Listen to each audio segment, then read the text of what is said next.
तर मंडळी, मला काय माहित होतं माझ्यासोबत असं होईल. तर राम राम मंडळी, आज आहे रविवार आणि आज आहे आपला मोठा ब्लॉग. तर स्वागत आहे तुमचं आपल्या ब्लॉग मध्ये. सकाळी सकाळी उठून मी केले थोडे व्यायाम.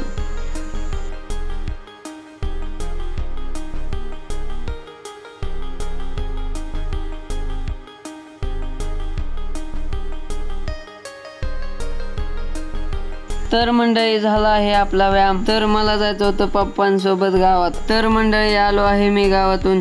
आल्याबरोबरच पाऊस सुरू झाला. आमच्या इकडे तर खूप पाऊस आहे. तुमच्या इकडे आहे का कमेंट मध्ये नक्की सांगा. तर मंडळी, झाला होता एक प्रॉब्लेम. आपल्या ऊसाला लागल्या होत्या उन्या.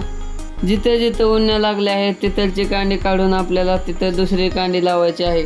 तुम्हाला बोलायच्या राड्यामध्ये मी पुढे आलो आणि पाटी ते विसरलो. पप्पाच्या आणि मम्मीच्या शिव्या सुरू व्हायच्या आधीच मी गेलो घरी आणि पाटी ते घेऊन आलो. हे बघा मित्रांनो, 2 पाट्या घेतलेल्या आहेत. ह्या 2 पाट्या घेऊन मी चाललो आहे रानात.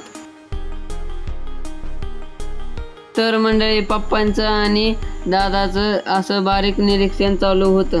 तर आणखी एक गोठा झाला. ते म्हणजे काय, तर आपली कुदळच घरी विसरली. मग काय, गेलो घरी आणि आणली कुदळ. तर तुम्ही म्हणाल कुदळ कशासाठी, तर तुम्हाला ते पुढे व्हिडिओ मध्ये कळेलच. मी उचलल्या पाट्या आणि दादा ते तोडत होते कांड्या. पप्पांनी आधी तोडून ठेवलेला ऊस दादा सोलीत होता आणि पप्पा सोललेल्या ऊसाच्या बारीक कांड्या करीत होते. तर मंडळी, सोलायचा ऊस संपला होता म्हणून पप्पांनी परत ऊस तोडायला सुरुवात केली.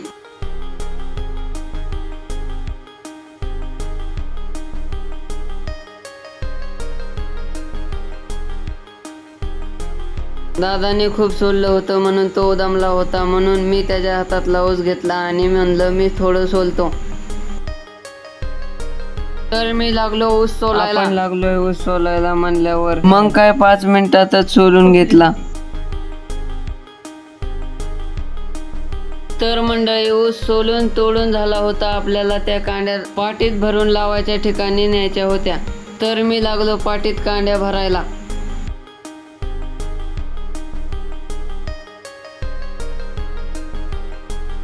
मग आपण अशी धरकी टाक पाटी घेतली भरून.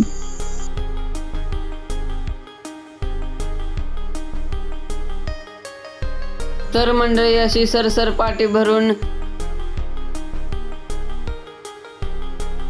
दादाने दिली माझ्या डोक्यावर पाटी आणि मी निघालो कांड्या लावायच्या दिशेने. पप्पा असे कुदळीने उकरीत होते आणि मी त्याच्यामध्ये कांद्या टाकत होतो. दादा आमच्या करायावर अशी माती टाकत होता.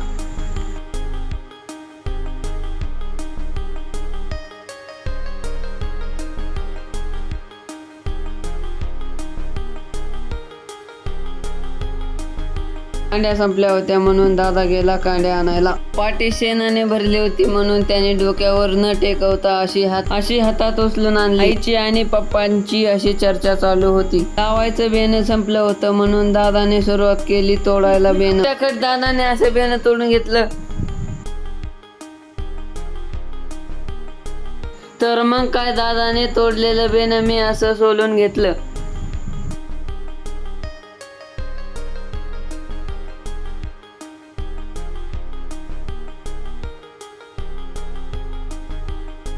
मी सोललेल्या ऊसाच्या दादाने बारीक कांड्या करून घेतल्या. दादाने तोडलेल्या ऊसाच्या कांड्या मी अशा पाटीत भरून घेतल्या.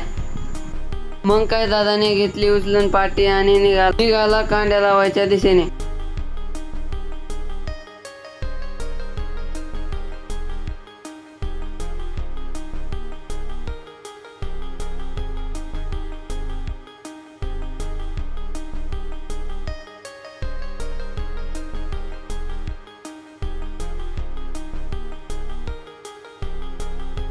मी आणि दादा पोहोचलो कांड्या लावायच्या ठिकाणी. आई पप्पा ताई लावत होते कांड्या.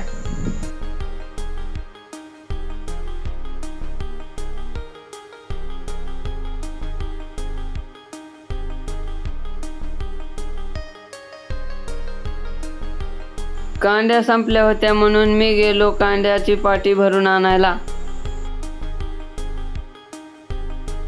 जाता जाता हा सुंदर व्ह्यू कॅमेऱ्यात कॅप्चर करून घेतला.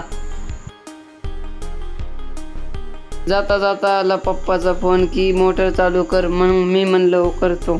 मग मी केली मोटर चालू. आलो आणि लगेच सुरुवात केली कांड्या भरायला. फटाफट अशा कांड्या भरून घेतल्या.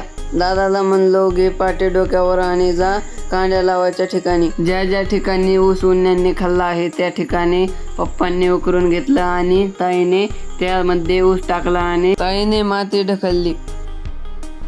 खूप वेळ झालता काम चालू होतं म्हणून दादाला आणि त्यांना लागली होती तहान. तर पप्पा म्हणाले जा पाणी घेऊन ये. मग काय मंडळी आणलं त्यांच्यासाठी पाणी. तर मंडळी आईने अशी लावली होती ऊसात कोथिंबीर, किती भारी आली आहे. तर जवळपास काम होत आलं होतं. तर मग तेवढ्यातच गायचा आवाज आला.